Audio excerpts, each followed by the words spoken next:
And I'm live, just so you know. All Hi, right. Sean. Hi, Mom. Happy Mother's Day. Thank you. So it's Mother's Day. This is the Mother's Day video, and as a dose of hope goes, it's a little bit more about me. But because it's Mother's Day, I've invited my mom to be here, so she is on the line, and hopefully everybody can hear her. And it's going well. So Okay. Is this where we tell all the bad stories about your brothers? Is that what this is for? No, actually, I don't have any permission to talk about any of my brothers at all. You'd have to get releases from them. I have to get a release from all of them. Yeah. Well, I'm the mother. I can release anybody. You can. So my mom's gonna release whatever she wants to release. So you can say whatever you want, Mom. It's your day. And we're just gonna do it like this. We're just gonna have a little bit of fun. Right now there's nobody else in chat because we just went live, but somebody might stop in and say hi to you and everything like that. But yeah, so this is basically what's been happening. I recorded earlier. This is not a test, saying what was going to happen with the site and the changes that my site has had. So you guys are all up to date on all of those changes. So we're just here to talk about me, my mom, who I love dearly, who's actually you're the only person that has been with me for my entire life. Yeah, that's the way it works. Yeah. You're literally the only person. I mean, you could say my two older brothers have been in a similar thing, but you in particular have always been a part of my life and in my life for the entirety of it. Even before I was born, you were a part of. I was with you. Yes, we were. You're one of the few who I've actually shared a heartbeat with. Oh, see? I shared a heartbeat with my mom. You're the only one that I've ever shared a heartbeat with. That's correct. Yeah. And so I wanted to tell a funny story about Sean. Oh, the fact that Sean didn't really cry very much as a baby. He was very quiet. And we used to say that it's because he figured everybody would figure out what to do. And that perhaps when he was in the nursery, he'd listen to all the other kids crying. He was like, "What's up, guys? They're going to smell your diaper. They're going to know you need to be changed. They're going to come around every so often and feed you. Why are you crying? Why are you getting all upset?" And that's kind of the way Sean has been his whole life. Why is everybody getting all upset? They'll figure it out. Yeah, I can see that. Sean is my third son, the middle child, right? Yeah. Of 5 boys. Of 5 boys. He's got 2 older brothers and 2 younger brothers.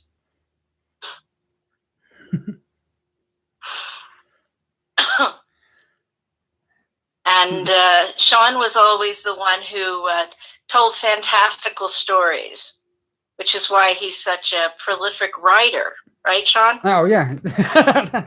I definitely like to consider myself a storyteller and a creator.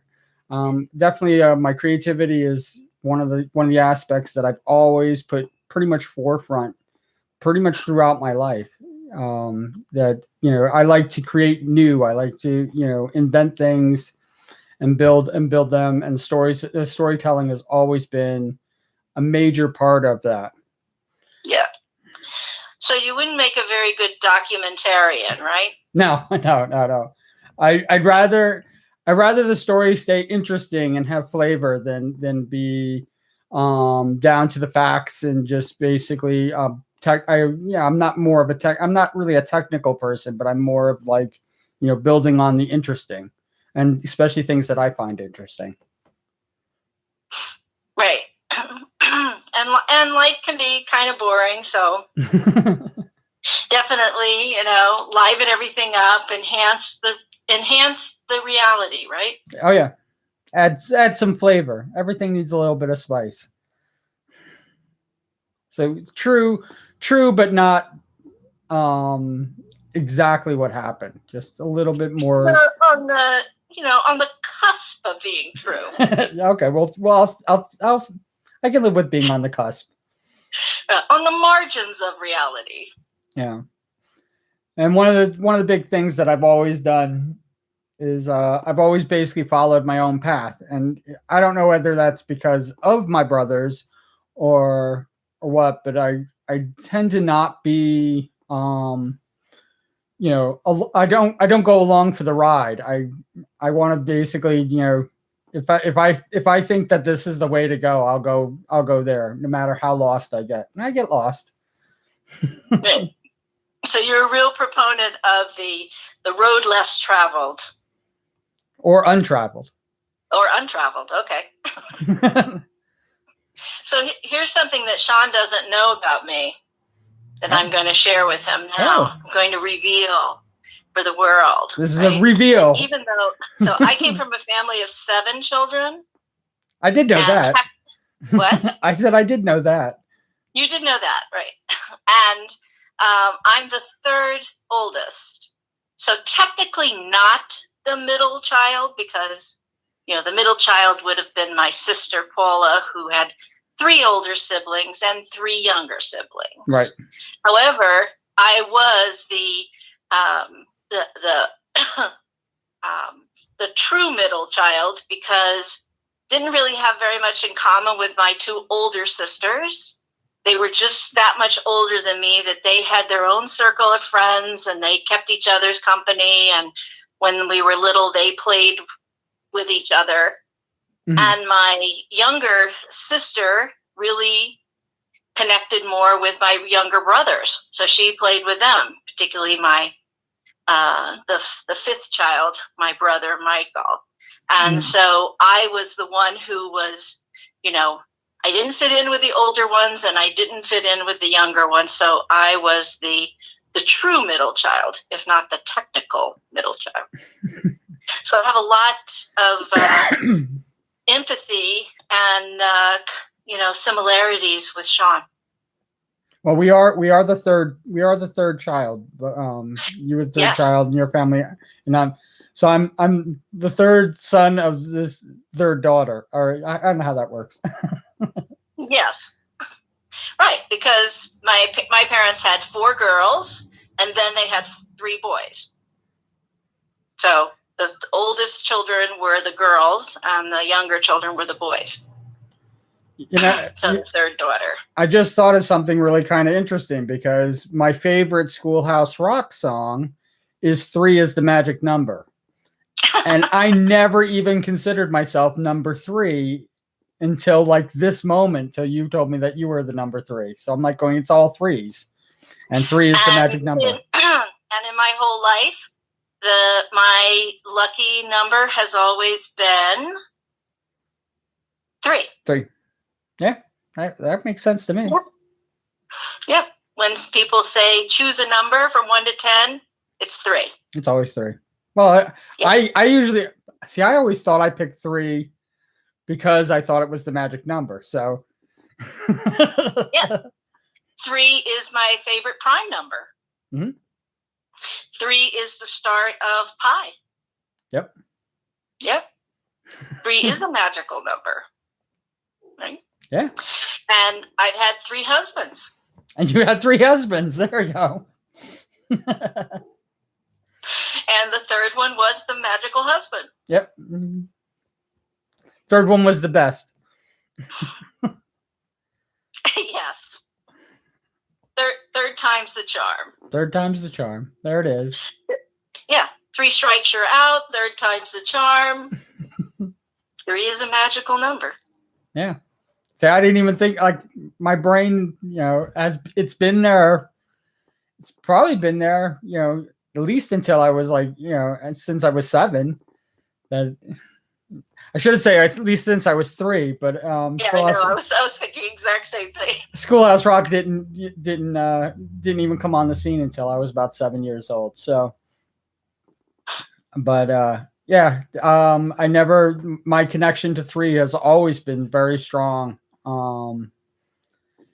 And it's my third videos have always been, the more groundbreaking, for the YouTube. The third videos have always been where I made the most changes on how directions and stuff like that, the directions that I'm going in. They're usually the pivotal ones. The first 2 are usually like kind of like a test of how this is working. And then, the third one is usually when I make the major changes. So it's 3 has always been that number. Right. Even for me. 3 is a big number. It is a good number. So anything else, Mom, you want to tell all my viewer you're the viewer who's viewing? Anybody you want to tell my viewer audience?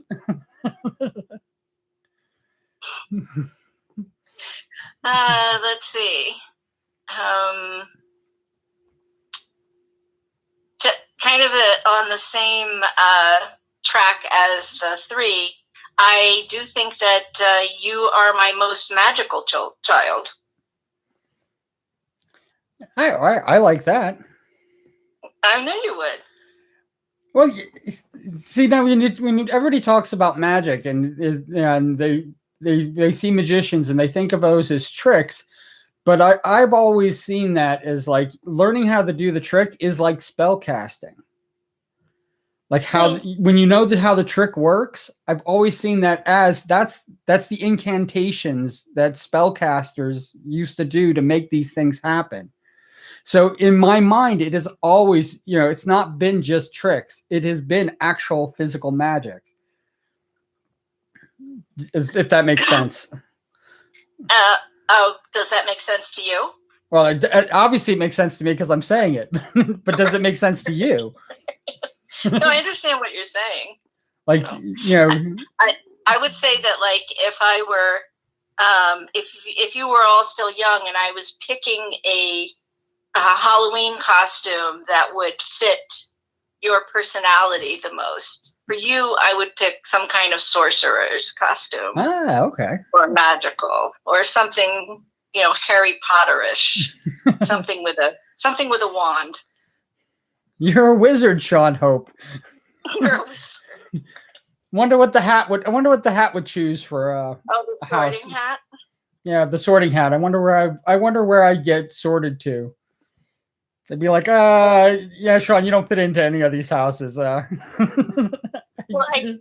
did that once where somebody showed me how to go in and you can do that. There's an app that you can go in and it will tell you which house you belong in. And I thought, just the little bit that I know about Harry Potter, I thought I would definitely be Gryffindor, right? Oh, Gryffindor's good. What are you, Hufflepuff? I don't remember what I was. I just know I wasn't what I thought I was. You definitely weren't Gryffindor. Right. Yeah. I think I was the same one as the Maggie Smith character. I don't even know. She was one of the professors. Yeah, I know she's one of the professors, and she was the head of the house. Wasn't Hufflepuff.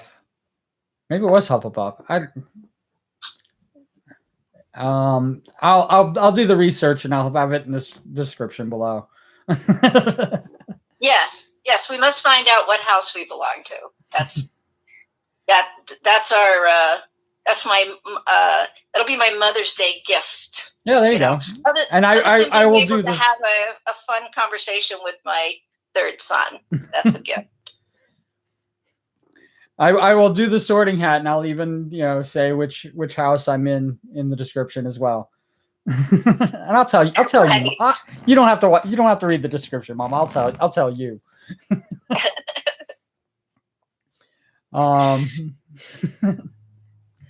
Yeah, my Harry Potter knowledge. As geeky as I am, and as people ask me like questions about Marvel and things like that, and I could, especially comics, anything dealing with comics, I can rattle off, obscure stuff, but when it comes to like J.K. Rowling's and Harry Potter, I read the books. I've seen the movies. I don't think I've ever seen Half-Blood Prince. So I don't think I've even seen the ending. But I did read the books.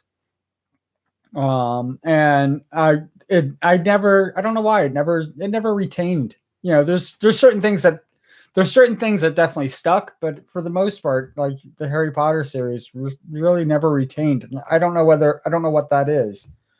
It's kind of like James and the Giant Peach and stuff like that. I know what happens in James and the Giant Peach. I just can't, like, if you ask me details and stuff like that, I go, I don't know.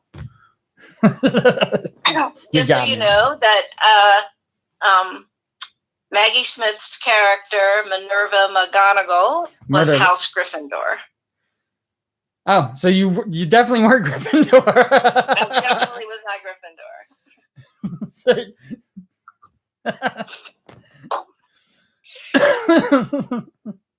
I did it like over a year ago, and it was kind of fun. We should do that. We should both do that and see what we are. Yeah, I'll definitely do it. Like I said, for my viewer, I'll definitely have put down what house I belong to.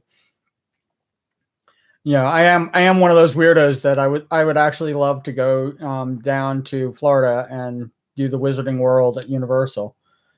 And I'd be all in. I'd be like, buy the wand, do the spells, get the Sorting Hat, find out which house I'm in. Yeah, I would definitely do that.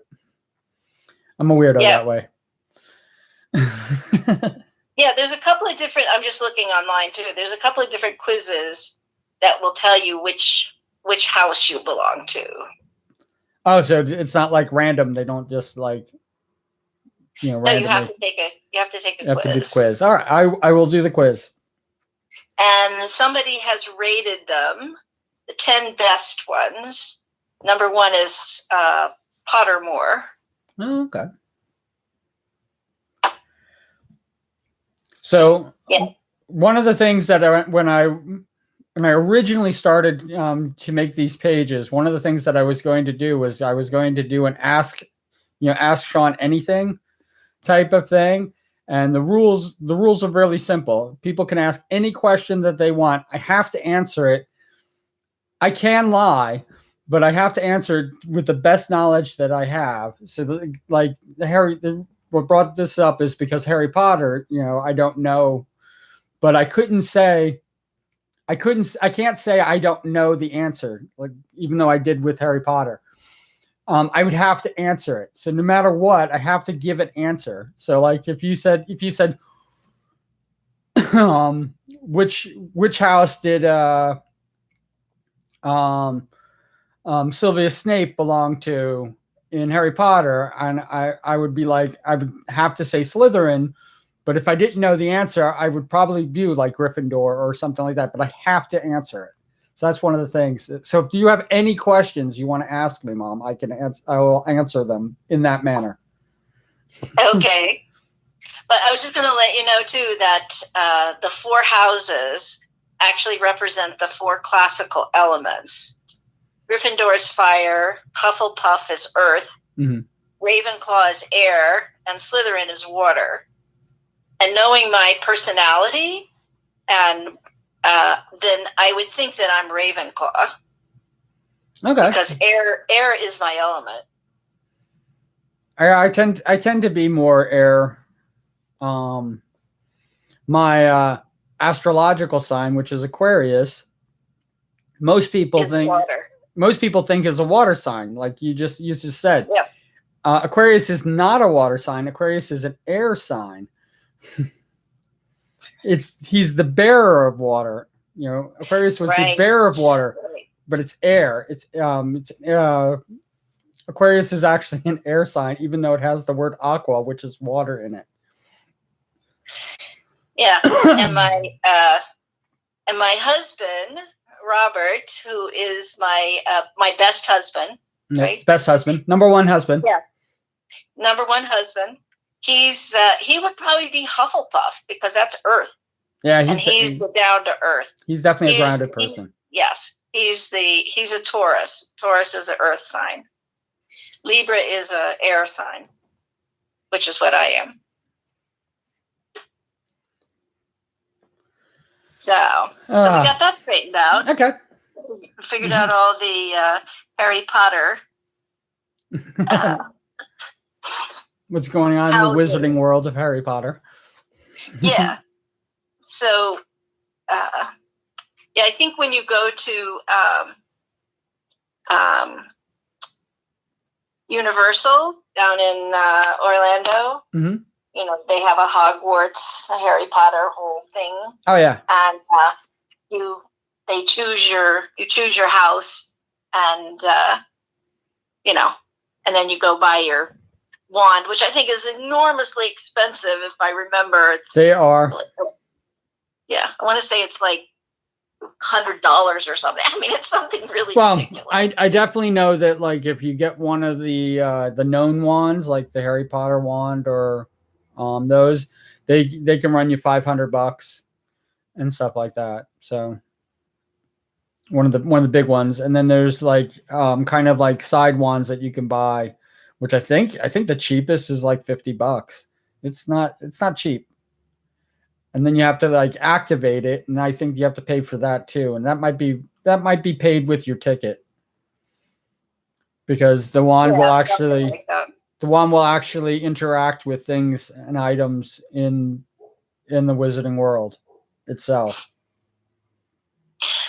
So, Sean, I don't know if your viewer is interested in this, but just a reminder that we've had a few conversations about our ancestry recently. Oh yeah, and that's you and I were talking about possibly co-authoring historical fiction, because we know you don't like nonfiction. So, a historical fiction story about my very interesting ancestors. Who came from different parts of the world and ended up here. And I will share one story about my great-grandfather who lived in Florida during the Civil War, and he actually served on both sides. Oh, there you go. He actually was, registered as serving in the Union Army and also in a regiment of the Confederacy. But we don't know which came first, because that would be an interesting thing to explore in a story. Mm. Like, why was he a spy, and that's why he was, and whose side was he spying for? He could be, you could figure that out, but that could be interesting. Oh yeah. What do you think, Sean? I'm all in. I'm all in. It's not that I'm against the the fact. I'm not against facts. In fact, I like facts. But knowing everything that actually happened, the interesting part of the story, conversations, a lot of things that were going on, what people were wearing at the time, language that people were speaking at the time. That's all great. I love all that stuff, but we don't know exactly. We'll never know exactly what was happening. We'll never know exactly what my great great uncle, great great grandfather, right? Two greats, right? Uh-huh. It's your great, my great great, my great great grandfather. They said like second grade. He's your second great grandfather. Yeah, he's my second great grandfather. But I can know what he did, and basically fill in the gaps between before the war started to when he joined either the Union or the Confederacy. And I can fill in that gap, but that won't be based on facts. So I like historical fiction. That's where historical fiction, plays a role. Yeah, I mean, what's so good about historical fiction is that we know a lot of facts about these people. Yeah. Just from the fact of that they're in my family and I know who they are, and you can find out things, and you can look at things like the fact that he actually was in both. That he was in both armies. During that time. So those are facts that we can look at. I like historical fiction too, because then you can embellish, and it doesn't matter. You can tell the story that's always been told that might not be necessarily factual, and then you can make up your own story about those conversations and how that how that came to be. Particularly. I would be particularly interested to find out which one he was enrolled in first.